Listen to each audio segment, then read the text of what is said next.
Just because something is ordinary, it doesn't mean that it is not significant. Our lives are made of little tales of small things that made all the difference. It is so easy to overlook them and let them slip into silence and ask what's next, like none of it has ever happened. Sometimes I need to stop and remember the things that I don't want to forget, because if I don't remember them, no one will. Where was I? £32.50. £32.50!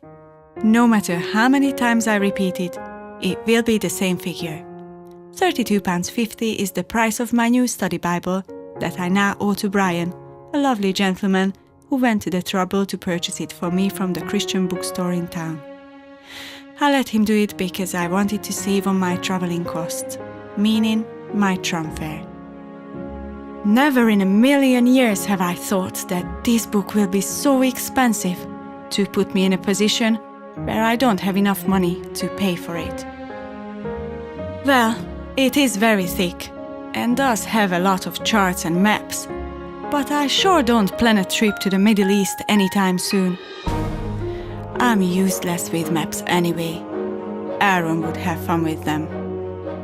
£32.50. I barely made it to the beginning of my second week in England, and I have £26 left.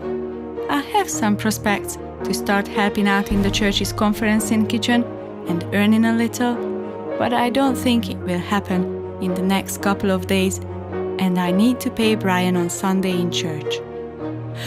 Oh well, it is not that I thought I can live on £26 forever.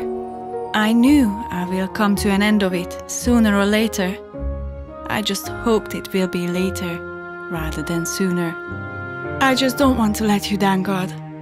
I see myself as your daughter, whose value is far above rubies and pearls, your princess with the greatest dad in the world, because that is who you are to me. I don't want to see myself like a poor Hungarian beggar freshly out of her poverty, and I don't want to be seen like that by the others. I'm not just here to take and take from them. I'm here to give too. That is right. I'm here to share my treasure. I'm here to share you. My trust is in you. I know I cannot be put to shame. A certain assurance overrides my fear. Faith. I know it well. In the last 2 years since I became a Christian, faith helped me see the invisible and believe the impossible time and time again. And then, joy spreads all over me. Now I am excited, almost giddy, to see how God will come through. And once again, I don't have the faintest idea how He will do it. I just know He will. I trust Him. It all goes well for the rest of the week, while I am busy and occupied listening to my amazing lecturers. It is on Saturday, when I finally have some time to myself after speaking a few minutes with Aron over the phone and wiping away my tears of homesickness. I feel very alone. All I can do is open my expensive Bible, get lost in it, and find some encouragement and help in my very present need. And I do. March on, my soul. Be strong. I read on one of its pages. Those who trust in the Lord will not be put to shame. On another, tell those who tremble, your God will come. I spend about an hour reading these, allowing the words to strengthen my heart. Then the phone rings. It's 2 of my new friends, Emma and Rosie, inviting me to their home for dinner and some board games. I'm in. I'm picked up in half an hour. We eat lovely warm pasta with vegetables, with a glass of wine and chocolate cake. The rest of the evening flies by. The next morning, I really don't want to go to church and face Brian. I checked my purse, and to my disappointment, my money did not multiply overnight. The thoughts and pictures my own mind is generating gone wild. I see how I'll stand there looking up at Brian, bared and exposed with all my weakness, lack and shortcomings, ashamed. If that's all there is for me. But no, there is more. God, you are my portion, and you are more than enough. And no, I won't be put to shame. All things will work together for good. God, you are my strength. Let the weak say I am strong, and let the poor say I am rich. March on, my soul.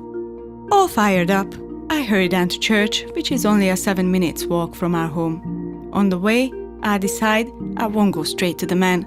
I'll leave it to the end of the first service. In church, the first song already began. I look out for Trisha, my housemate, who is already here, sitting with her fiancé Johnny, who is happened to be my classmate this year. They saved a seat for me. I try to pick up the words of the song when someone taps my shoulder from behind. I turn to see who that is, and then the moment freezes. Everything becomes slow motion. I feel sick to my stomach and weak in my knee. It is Brian, grinning at me and waving a little to welcome me with a kind wink. I give him my biggest smile I could muster in return and gesture towards my new Bible in my hand, silently mouthing, "Thank you," and turn back to face the band. It all happens very fast. I feel numb. Then Johnny turns to me, pointing to something at the front, but I can't quite make out what he's saying. I am still in shock. With a nervous smile, I try to look to the direction he's pointing to, trying my hardest to stop the corner of my mouth twitching, feeling vulnerable, holding my tears that are dangerously close to become visible.